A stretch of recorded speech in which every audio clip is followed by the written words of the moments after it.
내가 소리를 안 키우고 있었구나.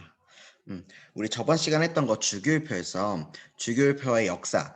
그래서 처음에 주기율표라고 하기도 좀 민망한 세 쌍이 하나의 비슷한 성질을 가지고 있다라고 해서 세 쌍끼리 묶은 데베라이너의 쇠쌍 원소설이라는 게 있었고, 두 번째로는 세 개가 아니라 8번째마다 화학적 성질이 반복된다. 마치 도레미파솔라시도 이것처럼 옥타브설, 그걸 주장한 뉴렌즈라는 사람이 있다고 했어.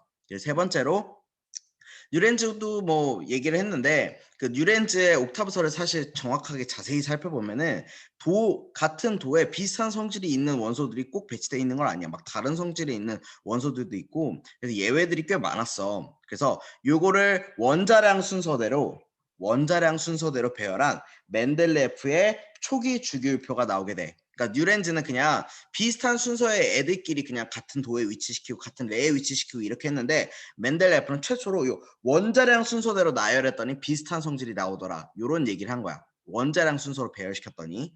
그리고 그 다음에 원자량 순서로 배열시켰더니 뭔가 이상한 것들이 생기는 것 같아서 원자 번호 순서대로, 그러니까 양성자 크기 순서대로, 양성자 개수 순서대로 쭉 나열시키니까 드디어 우리가 알고 있는 현대 주기율표 요 모양이 나왔다. 그거 주장한 사람이 모즐리라고 얘기를 했었어.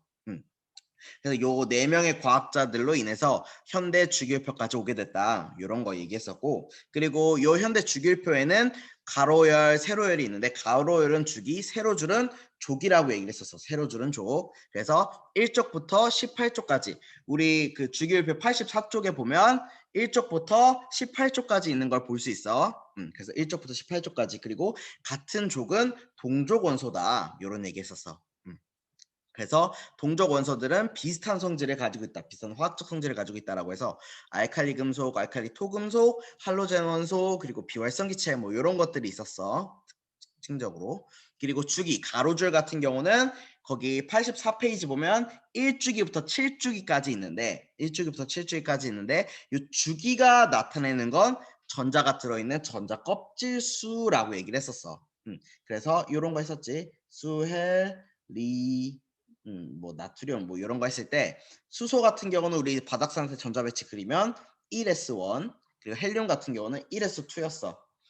그래서 이거 보면 1번 껍질에 둘 다 차 있는 걸 볼 수 있지. 그래서 1주기였었고, 리튬 같은 경우는 1s2, 2s1이기 때문에 2s의 전자가 차 있잖아. 그리고 베릴륨도 그렇고 붕소도 그렇고 다 그럴 거야. 네온도 1s2, 2s2, 2p6, 얘 10번이니까. 그래서 이렇게 10개의 전자가 차여 있는데, 마지막 두 번째 껍질에 전자가 차 있는 걸 볼 수 있어. 다 두 번째 껍질에 차 있거든. 2, 그렇잖아. 그래서 얘는 2주기. 나트륨 같은 경우도 1s2, 2s2, 2p6까지는 맞는데 3s1이 돼야지 11개의 전자를 표현해 줄 수 있어. 3번에 차 있잖아. 3주기. 그래서 그 주기가 나타나는 게 마지막 전자 껍질, 전자가 들어있는 마지막 전자 껍질이라고 생각해 주면 될 것 같아. 그러면 6주기, 우리 그려보지 않아도 6주기 같은 경우는 6번째 전자 껍질에 전자가 차 있겠구나, 이런 걸 바로 알 수 있을 거야.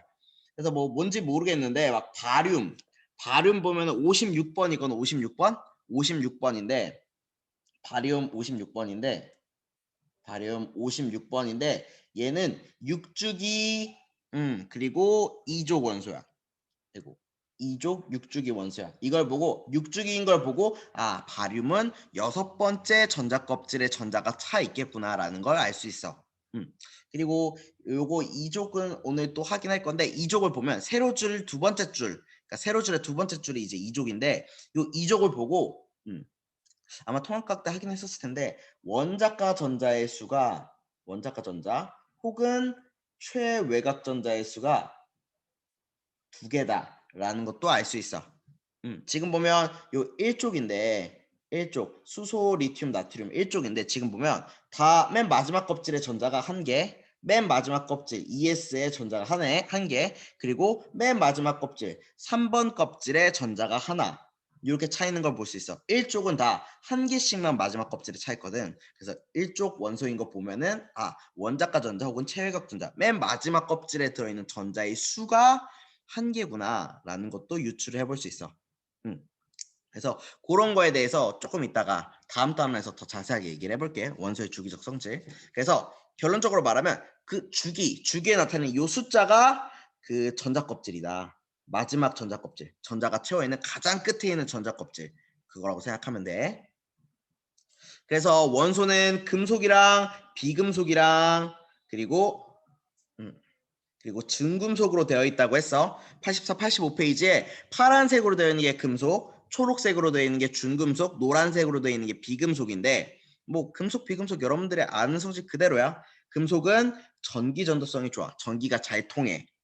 전기가 잘 통한다는 건 전자가 있다는 소리거든. 조금 구체적으로 얘기하면 자유롭게 흘러다닐 수 있는 전자가 있어서 전기가 흐르는 거야. 그 자유전자는 왜 생기냐 하면 금속 원소들은 양이온이 되는 성질을 가지고 있기 때문에 자유전자, 전자를 잘 잃어버려. 그래서 자유전자가 생기는 거야. 그래서 양이온이 되는 거고, 그리고 뭐 알다시피 금속은 당연히 고체야. 이렇게 연관시켜서 이해해주면 좋을 것 같아. 금속은 전기가 잘 통하니까, 그러니까 전자가 있어야 되고, 전자가 있다는 소리는 전자를 잘 잃어버리는 애고, 그러면 양이온이 되는 애겠구나. 이런 식으로 연관해서 기억해두면 더 좋을 것 같아. 고체는 뭐 상식적으로 알아야 되는 거고.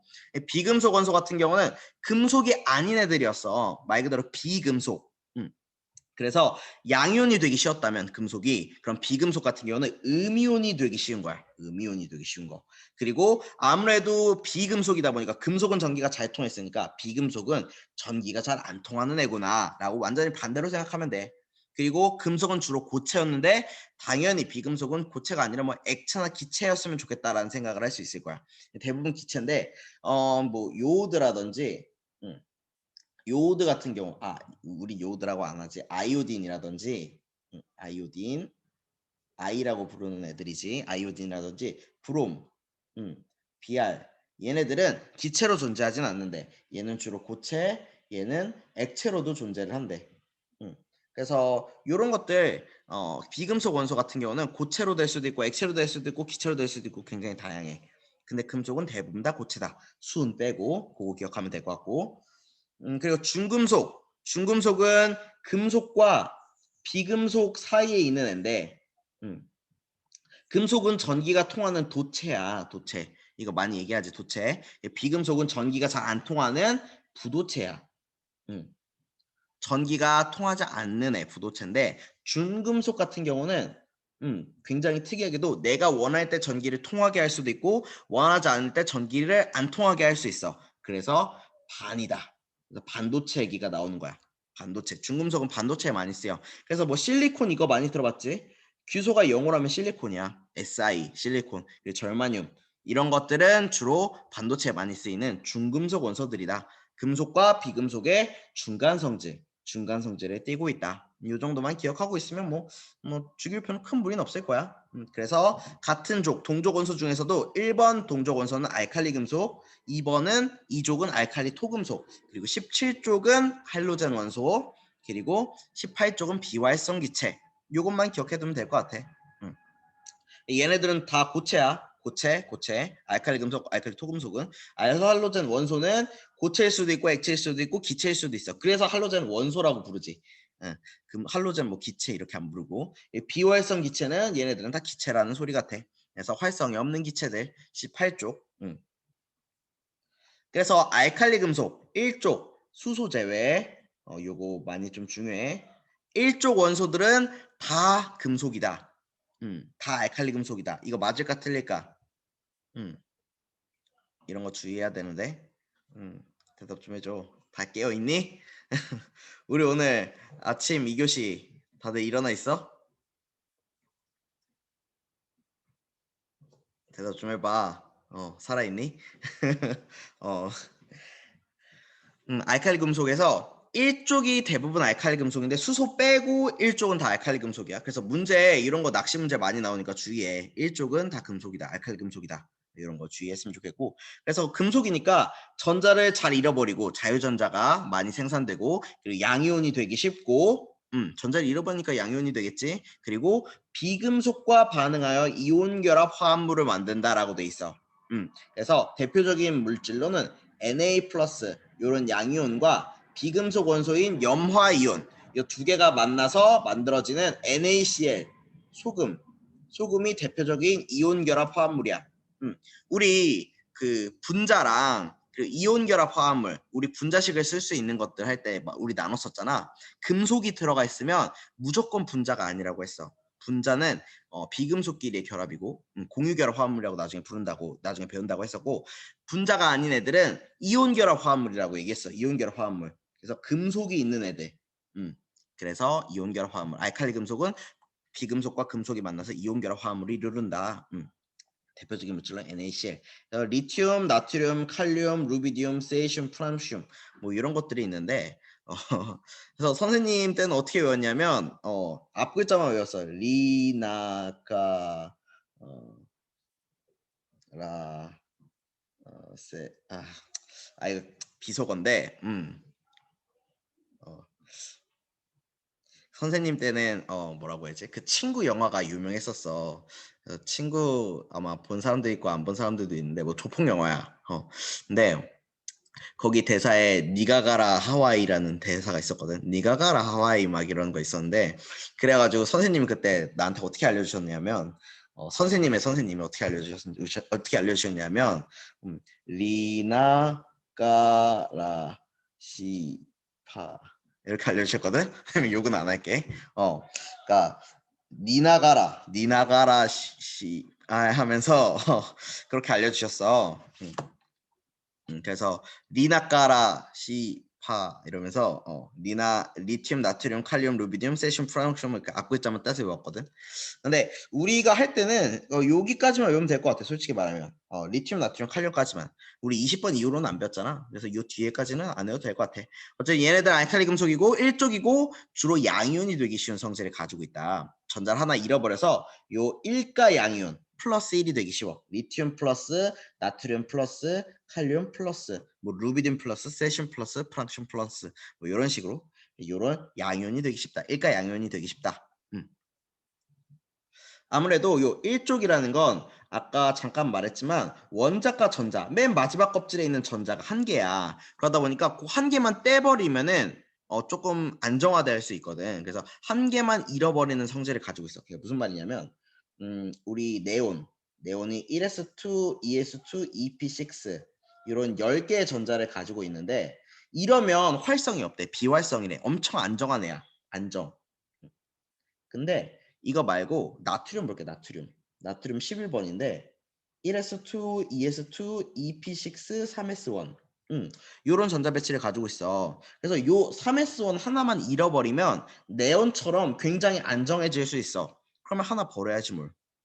하나 버려서 10개의 전자가 되고 싶어해. 그래서 나트륨이 아니라 나트륨 플러스로 주로 존재하려는 성질을 가지고 있어. 이거 하나 잃어버린다고. 그럼 나트륨에서 전자 하나 잃어버리면 나트륨 플러스가 되잖아. 그래서 이런 식으로 플러스 1가 양연이 되기 쉬운 성질을 가지고 있어. 알칼리 금속이었어. 알칼리 토금속은 2족이야. 그러면 베릴륨 같은 경우는 1s2, 2s2의 전자 배치를 가질 거고 마그네슘은 12번이래. 1s2, 2s2, EP6, 3s2 뭐 이런 식으로 가지고 있어. 칼슘도 쭉쭉쭉쭉쭉 그린 다음에 4s2 이렇게 그려져 있거든. 보면은 다 마지막 껍질에 전자가 2개만 차 있어. 그게 알칼리 토금속이야. 2족 원소들. 알칼리 금속이랑 매우 성질이 유사한데 살짝 다른데 크게 많다고 해서 알칼리 토금속이라고 부른대. 근데 얘네들의 특징은 2족이고 그래서 맨 마지막 껍질에 전자를 2개 가지고 있어. 그러면 이 2개를 잃어버리면 마그네슘 같은 경우는 전자 10개를 가진 네온의 전자 배치를 가질 거고 칼슘은 2개 잃어버리면 아르곤의 전자 배치를 가져. 2개를 잃어버리면. 네온과 아르곤의 전자 배치를 갖거든. 비활성 기체의 전자 배치를 가질 거야. 무슨 말이냐면 마그네슘이 이건데 네온은 1s2, 2s2, EP6잖아. 이게 안정화돼. 이게 마그네슘의 전자 배치인데 얘가 네온의 전자 배치인데 네온의 전자 배치를 가지면 안정화돼. 굉장히 안정해진대. 비활성이 된대. 안정해진대. 그러면 요거 3s2만 버리면 똑같이 되잖아. 3s2에 있는 전자 2개를 버리려는 성질을 가지고 있어. 그래서 마그네슘은 주로 마그네슘 E 플러스가 되는 거야. 칼슘도 똑같이 4s2를 버리면 아르곤의 전자 배치, 비활성 기체의 전자 배치를 갖게 돼서 칼슘 E 플러스의 이가 양이온으로 많이 존재하는데 베릴륨도 똑같아. 베릴륨도 E 플러스 이런 식으로 존재하려고 하는데 보통 요 베릴륨은 그렇지 않은 경우들이 좀 있긴 해. 어쨌든 그래도 베릴륨 이가 플러스라고 일단은 알아둬. 베릴륨 2 플러스. 베릴륨 이가 플러스는 조금 그냥 베릴륨 2 플러스라고 알아두자. 미안해. 베릴륨 2 플러스. 왜냐하면 헬륨이 1s2, 헬륨이 1s2로 안정해지니까 두 개를 잃어버리면 헬륨이랑 똑같아질 거 아니야. 그래서 요 헬륨의 전자 배치를 따라가기 위해서 두 개를 잃어버린 양이온 이가 플러스 요런 이온으로 존재하려고 한다. 알칼리 토금속. 지금 계속 얘기하고 있어. 1쪽. 1쪽이면 맨 마지막 껍질에 있는 전자가 한 개다. 그래서 그거 잃어버리기 쉽다. 이런 얘기 했었고, 그리고 알칼리 토금속은 바깥의 전자가 두 개야. 그래서 두 개를 잃어버리기 쉽다. 이런 얘기 하고 있어. 그리고 할로젠 원소 17쪽인데 얘는 요 1의 자리 숫자.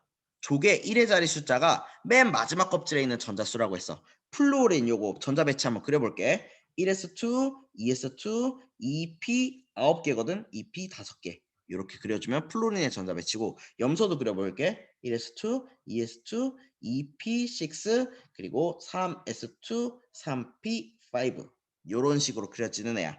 브로민도 해볼 수 있는데 지금 보면 다 마지막 껍질에 전자가 플로린은 2번 껍질에 전자가 7개 그리고 염소 같은 경우는 3번 껍질에 전자가 7개인 걸 볼 수 있어. 말 그대로 7개라고. 그래서 17쪽이야. 17쪽 7개. 그리고 요런 애들 같은 경우는 플로린 같은 경우는 바로 옆에 있는 10번 네온이 있는데 요 네온 비활성 기체거든. 1s2, 2s2, 2p6 네온의 전자 배치가 요건데 네온이 되면 비활성이 돼. 안정해져. 네온의 전자 배치를 갖고 싶어해. 귀족이 되고 싶어해. 그래서 얘 같은 경우는 전자를 하나 얻으려는 성질을 가지고 있어서 플로린은 주로 플로린 마이너스 이런 일가 음이온 상태로 존재한다. 그리고 염소 같은 경우도 똑같이 1s2, 2s2, 2p6, 3s2, 3p6가 아르곤의 전자 배치인데 아르곤 비활성 기체, 비활성 나도 안정화되고 싶어. 비활성 기체는 정말 안정한 애들이야. 나도 안정해지고 싶어. 그래서 똑같이 되려면 얘랑 얘랑 똑같이 되려면 3p 오비탈의 전자 하나를 넣어줘야 돼. 그래서 CL에 전자 하나 붙여주면 마이너스 이온. 주로 일가 음이온 상태로 존재하는 게 염화 이온이다. 요거 얘기해주고 싶었어. 그래서 금속과 반응해서 이온 결합 화합물을 만든다. 이런 성질을 가지고 있고 뭐 뒤에는 뭐 그냥 읽어보면 좋을 것 같아. 뭐 소금을 만든다. 뭐 이런 얘기들 되어 있고. 비활성 기체 18쪽 아까도 말했지만 화학 반응성이 거의 없는 원소 엄청 안정한 애들이야. 그리고 영어로 하면 노블 가스 귀족 가스야. 그래서 다른 원소들이 다 비활성 기체의 전자 배치를 갖고 싶어해. 안정하니까. 안정하면 그만큼 전자들이 발견될 확률이 커지는 거야. 그래서 굉장히 좋은 건데 그래서 헬륨 같은 경우는 1s2 네온 같은 경우는 1s2 2s2 2p6 아르곤은 1s2, 2s2, 2p6, 3s2, 3p6. 오케이. 그리고 됐지. 이렇게 해서 18번. 지금 보면 마지막 전자 껍질에 헬륨은 2개, 그리고 네온은 8개, 그리고 아르곤은 8개 차 있는 걸 볼 수 있어. 그래서 8개 차 있으니까 18쪽인 거야. 헬륨만 예외로 2개고. 얘네들은 이 전자 배치를 갖게 되면 굉장히 안정해져서 다른 원소들이 이런 전자 배치를 가지려고 한다. 그러면서 양이온이 되기도 하고 음이온이 되기도 하는 이런 현상들이 일어나. 비활성 기체까지 우리 4가지 1쪽, 2쪽, 17쪽, 18쪽 원소들을 쭉 봐봤어. 그래서 뭐 통합과학 때 많이 했으니까 이 부분은 그냥 쑥 보고 넘어가면 좋을 것 같아.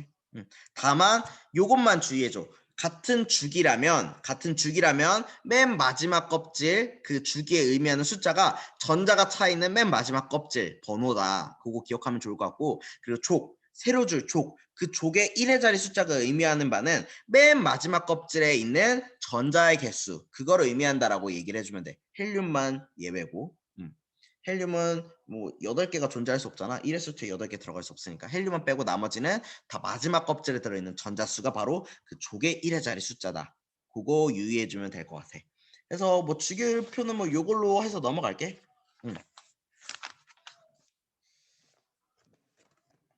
주기율표. 뭐 어렵지 않게 넘어갈 수 있을 것 같아.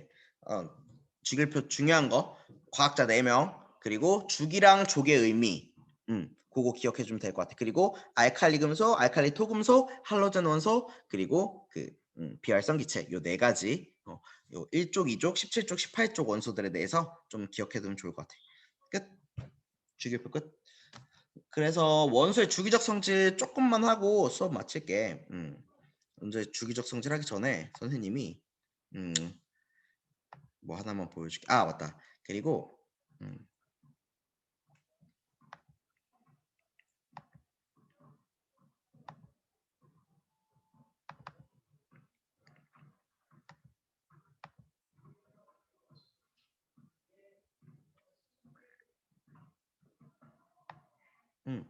혹시 요거 보이니?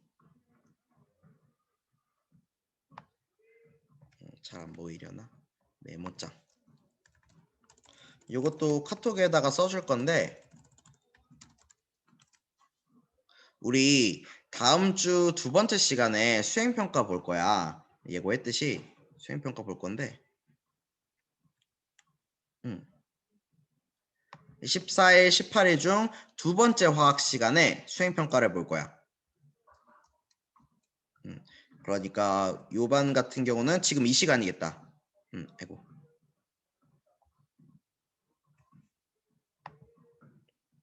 아이고 미안. 그래서 우리 반 같은 경우는 수요일 날 2교시가 두 번째 시간이니까 수요일 날 두 번째 시간에 요 수행 평가를 볼 거야. 수행 평가는 어떤 거냐면 실업 평가랑 형성 평가 두 가지를 같이 한 시간 안에 볼 건데 실험 평가는 여러분들이 실험 수행 능력 선생님이 지금 고민 중인데 영상을 찍을까 좀 고민 중이거든. 그래서 이렇게 실험 수행 능력을 할 거고 그리고 두 번째로는 이 형성평가 문제들을 선생님이 준비할 거야. 학습지를 주고 거기에 있는 문제들을 잘 풀면 실험을 어떻게 잘했는지 같이 통합을 해서 A, B, C, D, E 20점부터 12점까지 이렇게 부여할 예정이야. 수행평가가 20점이거든. 우리 총 1학기 성적 매기는 거야. 20점이 수행평가라 이렇게 점수가 들어갈 것 같고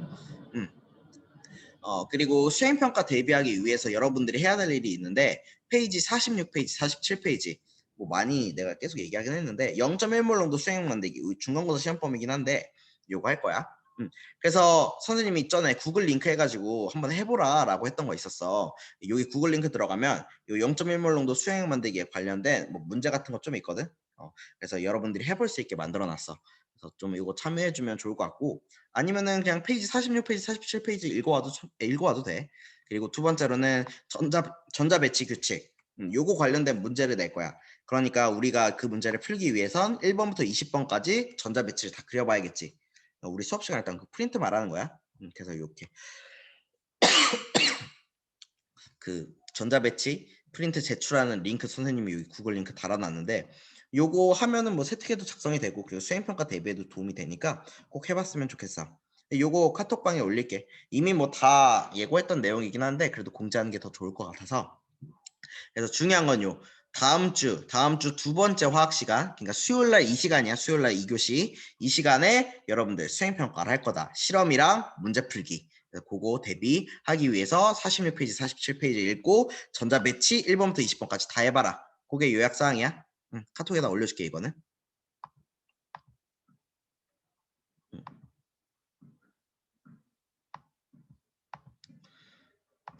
그래서 오늘 뭘 할 거냐 하면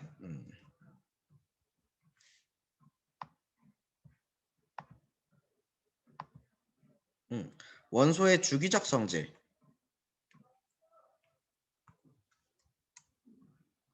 여기 페이지 88페이지부터 할게. 페이지 88페이지. 이 단어는 의외로 쉬울 수도 있고 의외로 어려울 수도 있어. 이거 왜냐하면 본인이 그러니까 이게 통으로 외우면 어려운데 왜 이렇게 될지 상상하면서 외우면은 잘 암기가 되거든. 사실 기말고사 시험 범위가 다 암기라고 하긴 했잖아. 근데 암기를 하되 그냥 깡으로 외우면 당연히 못 외워. 근데 왜 이렇게 될지 상상하면서 외우면 조금이라도 외웠는데 편하게 외울 수 있을 것 같아서 그 과정을 선생님이 알려주고 싶어. 그래서 원소의 주기적 성질. 우리가 주기율표에 대해서 했잖아. 주기율표를 했잖아. 그러니까 그 주기율표에서 여러 가지 원소들이 있는데 반복돼. 주기적 성질 원소들끼리 무언가 성질들이 비슷한 애들끼리 나와. 실제로 뭐 알칼리 금속이라든지 알칼리 토금속이라든지 이런 비슷한 애들이 있었잖아. 그런 것들도 있고 그 주기율표에서 그런 거 외에 다른 관점들을 봐야 될 것들이 있어. 여기 보면 유효 핵전화라는 것과 원자 반지름, 이온화 에너지 이런 세 가지 생소한 용어들이 나오는데 이 세 가지 개념을 중심으로 주기율표를 볼 거야. 주기율표 배웠으니까 이런 걸 볼 수 있었으면 좋겠어. 어떻게 보는지 선생님이 알려줄게. 주기율표에서 유효액전화라는 개념과 원자 반지름 그리고 이온화 에너지의 경향성을 살펴볼 거야. 그러니까 주기율표에서 원자 번호가 증가할수록 유효액전화라는 게 어떻게 변하고 원자 반지름은 어떻게 변하고 이온화 에너지라는 게 어떻게 변하는지 그걸 말할 수 있으면 좋을 것 같아.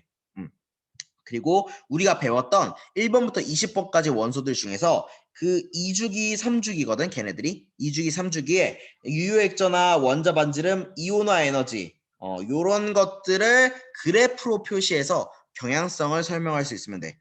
요거 굉장히 중요한데 그래서 계속 나와. 모르는 용어가 계속 나와. 유효액전화? 이게 도대체 뭐지? 원자 반지름? 원자 반지름 뭔지 알 것 같아. 원자 반지름이겠지. 이온화 에너지? 이것도 뭔지 모르겠어. 이 세 가지 개념에 대해서 일단 알아보고 그리고 이 세 가지 개념이 주기율표에서 어떤 경향을 갖는지 늘어나는지 줄어드는지 뭐 이런 것들에 대해서 한번 알아볼 거야. 요거 하기 전에 선생님이 유효액전화라는 거에 대한 개념을 좀 얘기하고 싶은데 그거 하기 전에 선생님이 좀 개인적인 얘기를 하면 슬슬 뭔가 집중력이 떨어질 때가 됐을 것 같으니 이게 뭐냐면은 선생님이 선생님 그 구글 포토인데 선생님 사진 모은 건데 그래서 선생님이 바야흐로 2015년 선생님이 한십덕 하잖아. 2015년도에 나 홀로 일본 여행 갔어. 배낭을 딱 메고 일본 여행 갔어. 도쿄로 갔거든. 그래서 쉽덕의 성지잖아, 도쿄가. 그래서 도쿄로 가서 아니, 괜히 도쿄로 간 게 아니라 선생님 지인이 도쿄에 살고 있는데 일본에 살고 있는 지인이 있는데 그 지인이 그 같이 좋아하는 그 친구랑 나랑 좋아하는 그 일본 게임이 있어. 좀 그 미연실인데 미소녀 연애 시뮬레이션 이쪽 장르인데 되게 유명한 장르가 있어. 유명한 게임 회사가 있어. 그 게임 회사에서 막 그 콘서트를 연다는 거야. 자기 게임 음악으로. 그래서 얼씨구나 좋다 하면서 내 친구랑 나랑 이제 표 예매해가지고 갔어. 그래서 거기에서 공연을 봤는데 그 공연 봤던 영상이 그 공연 봤을 때 그 공연장 사진이거든. 그래서 이런 사진이야. 잘 보일지는 모르겠는데 잘 안 보이네. 뭐지? 이게 확대가 돼서 그런가? 그래서 이걸 왜 보여주는지 좀 이따 얘기를 해줄게. 요런 그 경기장 뭐라고 하지? 이게 스모 경기장이야. 스모 경기장. 너네 스모 뭔지 알지? 일본 씨름. 스모 경기장에서 이 경기장을 대여해가지고 콘서트를 연 거야. 왜 우리나라도 그렇잖아. 왜 올림픽 경기장 같은데 빌려가지고 가수들이 공연하고 콘서트하고 이러잖아. 그런 느낌인 거야. 그래서 어쨌든 뭐 일본어로 적혀 있는데 여기 보면 막 사람들이 빼곡하게 앉아 있어. 그렇지? 사람들이 빼곡하게 앉아 있고 그리고 여기 이게 왜안 돼? 사람들이 빼곡하게 앉아있고 그리고 여기가 이제 중계실이야 중계실. 그래서 막 뭐 음악이 제대로 나오는지 아니면은 뭐 무대 상황 뭐 조명 이런 걸 컨트롤하는 관제실인 것 같아. 그리고 그 뒤에 나랑 내 친구가 앉아 있었어. 요 좌석 요 앞에가 아마 2만 엔이었고 표 가격이 2만 엔이었고 우리 그러니까 내가 앉아 있는 나랑 친구랑 앉아 있는 그 좌석이 10만 엔 그러니까 만 엔 그러니까 10만 원 정도라고 할 수 있지. 거의 2배 가격인데 그래서 앞좌석일수록 가격이 비싸. 그리고 내 좌석은 가격이 굉장히 쌌어. 그래서 여기에서 막 이제 성우들 나와서 막 연기하고 가수들 나와서 막 노래 부르고 막 이랬었어. 음. 뭐 어쨌든 이랬다고. 그래서 선생님은 굉장히 좋은 체험이었어. 막 주변에서 다 막 일본어로 얘기하고 다 일본인들이었거든. 그래서 일본인들 사이에서 나랑 친구랑 막 둘이 쭈그려져 앉아 있고 공연하니까 막 뭐라고 해야지? 공연할 때 그 라이트 같은 거 들고 막 응원하고 응원봉 막 있잖아. 그런 거 응원하고 막 이랬었는데 어쨌든 이게 2015년도였어. 2015년도. 그래서 너무 재밌었는데 이걸 왜 가져왔냐? 우리가 배울 유효액전화라는 개념이 이걸로 설명하기 되게 쉬워. 유효액전화. 유효액전화가 뭐냐면 원자 핵이 있어. 우리 원자에 원자 핵이 있잖아. 근데 그 원자핵 주변에 전자가 있을 거야. 전자. 근데 전자가 하나만 있을까? 아니잖아. 수소 빼고는 전자가 정말 여러 개 있어. 다전자 원자. 전자가 굉장히 여러 개 있어. 근데 그 전자가 여러 개 있는 게 아니라 보호 원자 모형에 의하면 1번 껍질에 전자가 있을 수 있고 2번 껍질에 전자가 있을 수 있고 3번 껍질에 전자가 있을 수 있어. 이렇게 전자가 있을 수 있단 말이야. 오비탈 개념으로 따져도 첫 번째 주양자수에 전자가 있을 확률, 두 번째 주양자수에 전자가 있을 확률, 세 번째 주양자수에 전자가 있을 확률이 다 달라. 어쨌든 전자가 1번, 2번, 3번에 이렇게 자기 마음대로 존재할 수 있어. 그런데 원자핵이 예를 들면 내가 5번 원소라고 해볼게. 5번 수엘리베 붕소야. 붕소라서 원자핵의 양성자가 5개 있어. 5개가 있는데 요 1번 껍질 전자는 5개만큼의 플러스가 5개만큼의 힘으로 당길 수 있어. 그거는 맞는 말이야. 근데 요 뒤에 있는 애, 뒤에 있고 거리도 멀어. 이런 애는 5개만큼의 힘을 받을 수 있을까? 너네 이 좌석 가격 생각해봐. 아까 말했잖아. 요 앞줄은 2만 원이야. 그럼 뒷줄은 왜 2만 원이 아닐까? 왜 만 원일까? 잘 안 보여서 그렇잖아. 잘 안 보이고 그리고 바로 앞에 앉아 있으면 이제 막 가수들 직접 볼 수 있고 그러니까 가격이 높은 거 아니야. 똑같아. 요게 가수가 있다고 생각을 해봐. 그러면 여기 비싼 좌석은 당연히 앞이겠지. 그 뒷좌석은 덜 보이니까 잘 안 보이니까 좀 가격이 싸겠고 그 더 뒷좌석은 가격이 더 싸겠지. 우리 극장도 너네들 딱 중간을 안 두고 싶어 하잖아. 극장은 너무 앞에 앉으면 좀 그러니까 콘서트로 해야겠다. 콘서트 항상 보면은 앞자리가 더 비싸잖아. 아까 말한 것처럼 뒷자리로 가면 갈수록 가격이 싸져. 그거랑 똑같다고 생각을 하면 돼. 앞좌석에 앉을수록 그러니까 원자핵에서도 양성자랑 가까울수록 힘을 훨씬 더 잘 받아. 원자핵을 더 잘 관찰할 수 있어. 뒷좌석으로 갈수록 주양자수가 커지면 커질수록 이 원자핵에 있는 양성자와 힘을 나눌 수 있는 그 기회가 굉장히 적어져. 이걸 뭐라고 하냐면 핵전화. 그러니까 여기 5번에서 양성자가 가지고 있는 핵전화는 5야. 5번이니까 양성자 5개 있으니까 5겠지. 그런데 뒤로 가면 갈수록 이 5가 온전하게 5만큼의 힘을 발휘하지 못해. 그래서 얼마만큼 유효하게 힘을 줄 수 있는 그 전하는 몇인가 라고 물어보면 그게 바로 유효 핵전하라고 대답을 하면 돼. 핵전하긴 핵전한데 뒤로 갔을 때 얼마나 유효하게 핵전하를 미칠 수 있는지 영향을 줄 수 있는지 5만큼은 절대 아닐 거 아니야. 5보다 무조건 작아졌을 거 아니야. 그게 바로 유효 핵전하의 개념이야. 유효 핵전하. 그래서 이 유효 핵전하는 그 내가 몇 번째 좌석에 있는지 몇 번째 뒷자리에 있는지 그리고 하나 더 주의해야 될 게 있는데 여기 사람이 엄청 많잖아. 사람이 막 미친 듯이 있어. 지금 엄청 많은데 막 여기 들어있는 사람들 다 십덕들이야. 이게 또 그때 여름이었거든. 여름이었어. 그러니까 막 사람들 다 막 옷에서 땀내 나고 그 있잖아. 그 막 이제 흔히 말하는 그 인터넷에서 막 그 막 좀 이렇게 퉁퉁하신 분들 있잖아. 이 육수 이렇게 좀 흘리시는 분들이 많아. 그런 사람들이 있는데 그런 사람들 옆에 있으면은 좀 힘들단 말이야. 땀 냄새 난다고 공연 보기가 쉽지가 않아. 다행히 선생님 옆자리에는 좀 이제 정상인들이 앉아 있었는데 저 앞에 보면은 막 무슨 뭐 기모노 같은 거 기모노라고 해야 되나 그 막 응원복 있잖아. 일본 응원복 일본 전통 의상들 있거든. 축제 때 입는 그런 의상들 입고 와가지고 막 공연 막 뭐라고 해야지 막 응원하고 근데 막 몸은 이렇게 퉁퉁하고 땀 엄청 나고 이런 사람들 엄청 많았단 말이야. 선생님 자리 아니고 앞좌석에. 그래서 굉장히 공연 보기 힘들 수 있어. 그런 사람들이 옆에 있으면. 그래서 요렇게 사람이 많으면 많을수록 공연 보는 게 좀 많이 힘들겠지. 만약에 이렇게 사람이 많은 게 아니라 적당히 사람이 한 3명만 있다고 쳐봐. 앞좌석에 3명만 앉아있어. 엄청 쾌적하지 않을까? 공연 가수 보는데 3명만 있으면 엄청 쾌적할 거야. 근데 아까 말한 것처럼 막 이 살짝 돼지분들이 엄청 막 그냥 우리 학교에서 그런 돼지는 없어. 진짜 막 진짜 막 엄청 퉁퉁하신 분들이 많거든 진짜.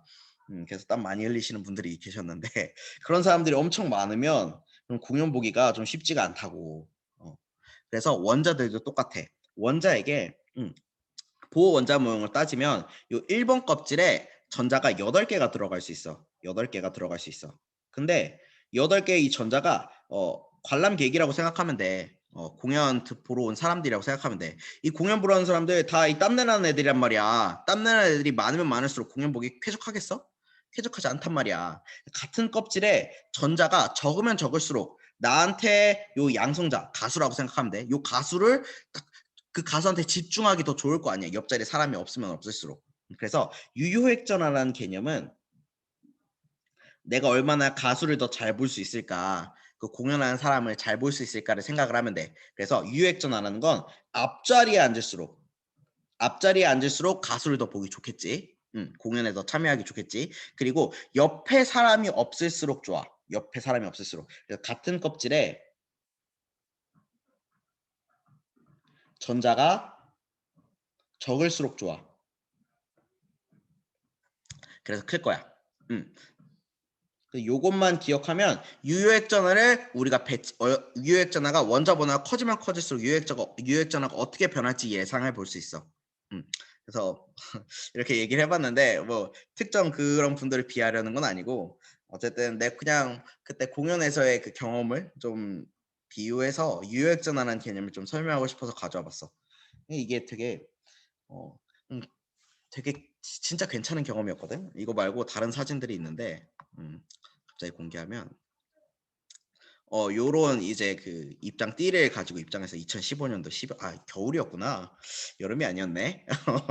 어쨌든 그래서 야, 이 게임이 20년 된 게임이었거든. 그래서 막 보면은 일본 여행들 사진인데 지금이랑 좀 많이 좀 차이가 있는 사진인데 뭐 여러 가지 많이 봤었어. 건담도 봤었고 여기서 막 이런 도시락도 줬었어. 그래서 도시락도 사 먹고 막 이랬었는데 이 도시락이 무려 뭐였지? 12,000원이었나? 1,200엔짜리여가지고 뭐 엄청 바가지였는데 어쨌든 이런 재밌는 경험이었어. 선생님은 여행 혼자 가는 것도 되게 좋아하거든. 그래서 여러분들도 나중에 이제 고등학교 졸업하고 대학교 가면은 대학교 보통 여름 학기라고 해가지고 여름 방학이 있어. 고등학생들이랑 똑같은데 그럼 여름 학기 때 뭐 이제 이 막 어학원 다닌다고 깝친 애들이 있어요. 어학원 이제 다녀서 이제 영어 실력을 올리겠다. 근데 뭐 어학원 다니는 거 좋아. 근데 보통 이제 어학원 다녀서 영어 시험 안 보고 그냥 놀고 끝내는 애들이 많더라고. 그래서 영어 시험 보고 영어 자격증 뭐 토익이라든지 이런 거 따면 당연히 좋긴 하겠지만 그런 것들은 뭐 3, 4학년 때 해도 되고 뭐 천천히 해도 되는데 여행 같은 건 꼭 다녀왔으면 좋겠어. 대학교 때. 대학교 때 여행 안 다니면은 나중에 여행 가기가 좀 많이 힘들거든. 그래서 뭐 나중에 고등학교 물론 졸업하고 대학교 때 이런 여행들 많이 갔으면 좋겠어. 그리고 고등학교 졸업하고 졸업여행으로도 해외 많이 가더라고. 그래서 여러분들 많이 여행 많이 다녔으면 좋겠어. 혼자 여행도 재밌어. 그래서 뭐 갑자기 잡소리가 많아졌는데 유효액전화 오늘 하고 싶었던 건 유효액전화였어. 그래서 다시 돌아가서 원소의 주기적 성질 원자 번호 증가할수록 요 유효 핵전화가 변할 거야. 그래서 그거 어떻게 변하는지 그 이유에 대해서 선생님이 이렇게 공연장 예를 들어서 설명을 했거든. 그래서 정리를 할게 다시.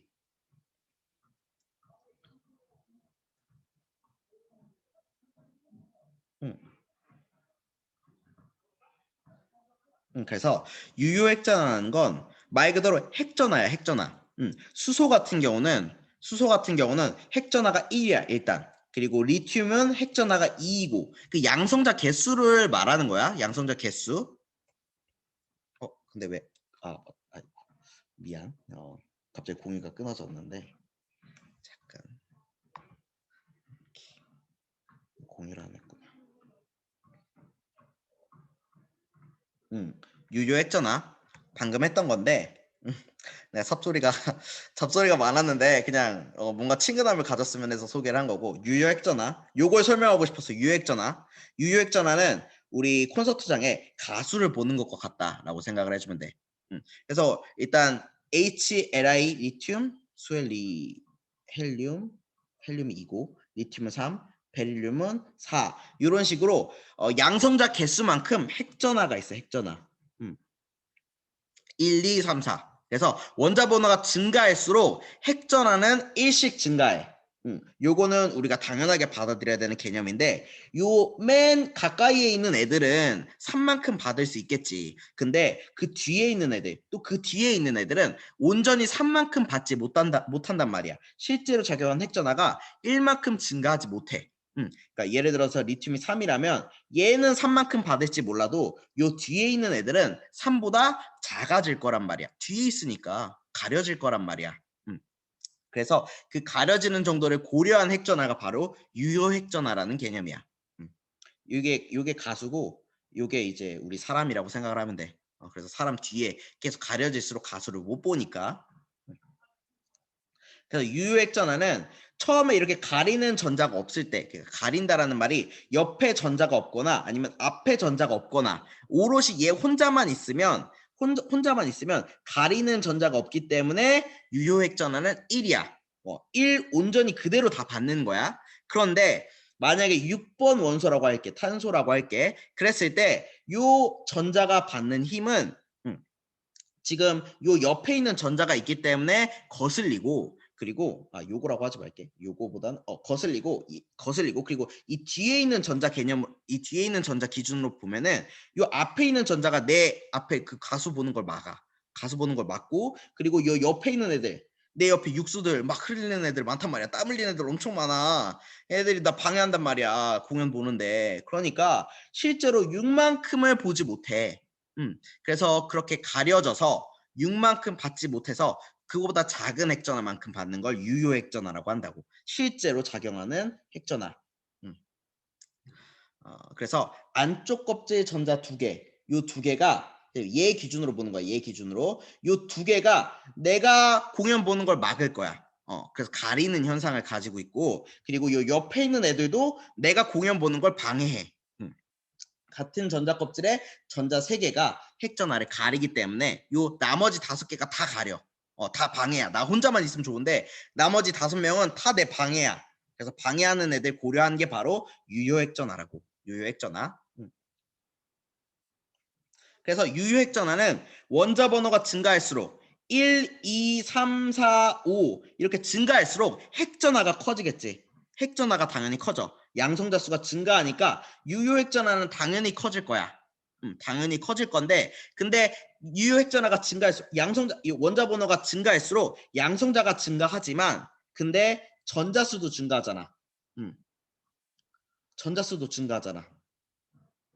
그러면 유효 핵전화가 아마 온전하게 쭉 증가하지는 않을 거야. 감소도 할 거야. 다만 양성자가 증가하는 게 더 유효 핵전화에 영향을 더 크게 준대. 그러니까 유효 핵전화는 우리가 식으로 나타내면 유효 핵전화는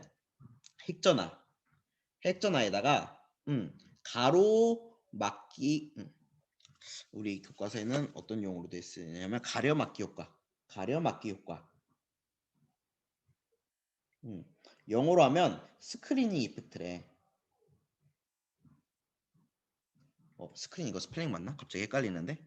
그래서 가리는 장막 효과야. 가리는 장력 효과, 장막 효과, 가려막기 효과. 그래서 가려막기 효과가 뭐냐면 옆에 전자들이 얼마나 내가 가수 보는 걸 막느냐, 얼마나 핵전화 보는 걸 막느냐, 그게 가려막기 효과야. 그래서 유효 핵전화는 핵전화가 1번, 2번, 3번, 4번, 5번, 6번 증가하면 증가할수록 증가할 거야. 유효 핵전화는 이게 증가할수록 유효 핵전화는 증가해. 당연하지. 근데 가려막기 효과는 원자 번호가 증가할수록 얘도 증가할 거 아니야? 그게 증가하는 거에 따라서 유효 핵전화가 줄어들지 감소할지를 생각을 해볼 수 있지. 그래서 어떻게 보냐면 뭔가 말이 길어졌는데 요 그래프를 같이 잠깐 볼게.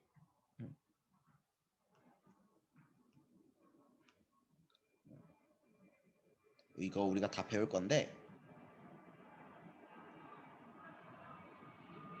어디 나와 있니? 다 나왔는데. 유효 핵전화. Y축의 유효 핵전화고 요 X축이 족이 증가하고 있어. 1족, 2족, 13족, 14족 이런 식으로. 지금 보면 유효 핵전화가 원자 번호가 증가할수록 유효 핵전화는 증가하고 있지. 유효 핵전화가 원자 번호가 증가할수록 유효 핵전화는 증가하고 있어. 그래서 유효 핵전화는 원자 번호가 커지면 커질수록 유효 핵전화는 증가해. 그런데 여기서 보면 원래 이 그래프를 좀 같이 붙여놔야 되는데 플로린이 그 다음 나트륨으로 낼 때는 갑자기 이게 플로린이 9번이고 나트륨이 11번이거든. 9번에서 11번으로 갈 때는 이렇게 감소하는 걸 볼 수 있어. 갑자기 확 감소해. 이건 왜 그러냐면 리튬부터 플로린까지는 다 이주기야, 이주기. 그래서 두 번째 껍질에 전자가 차 있어. 원자핵이 이렇게 있는데 첫 번째 껍질, 두 번째 껍질. 이렇게 두 번째 껍질까지 전자가 차 있는 게 리튬부터 플로린이거든. 그런데 나트륨이 되면 나트륨은 세 번째 껍질에 전자가 차 있어. 여기 8개 다 채우고 4, 5, 6, 7, 8 이렇게 다 채우고 나트륨이 되려면 전자 껍질 하나를 더 만들고 거기에 전자 하나를 위치시켜야 돼. 여기 전자가 하나 늘어나면 아예 뒷좌석으로 가는 거잖아. 그만큼 유효액 전하는 떨어지겠지. 증가하다가 뒷좌석으로 가게 되면 갑자기 유효액 전하가 급격하게 떨어져. 그래서 이렇게 껍질이 하나 증가하게 되면 유효액 전하는 확 감소하는 성질이 있어. 일반적으로 같은 주기에서 같은 이주기에서는 증가하는데 원자 번호가 증가할수록 갑자기 껍질 하나가 늘어나면 주기가 다른 줄로, 그러니까 가로줄이 세 번째 줄로 넘어가면 유효액 전하가 갑자기 이렇게 작아진대. 뒷좌석으로 가니까 2번 좌석에서 3번 좌석으로 가니까 뒷좌석으로 가니까 갑자기 유효액 전하가 떨어진다고 보면 돼. 그리고 같은 주기에서는 또 이렇게 증가하고. 그래서 유효액 전하에 대해서 조금 다음 시간에 더 자세하게 얘기할 거고, 그래서 이번 시간은 이걸로 마무리할게. 어쨌든 듣느라 고생 많았고, 다들 그 출석 체크 링크는 확인했니? 내가 좀 오늘 주저리 말을 했는데 유효액 전화를 조금 요약해서 다음 시간에 요점만 간단하게 얘기를 할게. 출석 체크 링크. 그래서 질문 없으면 오늘 수업 요걸로 마무리할게. 유효액 전화부터 다음 시간에 다시 할게. 유효액 전화부터. 일단 콘서트 오늘 얘기한 거 그거 정도는 기억해줘. 유효액 전화.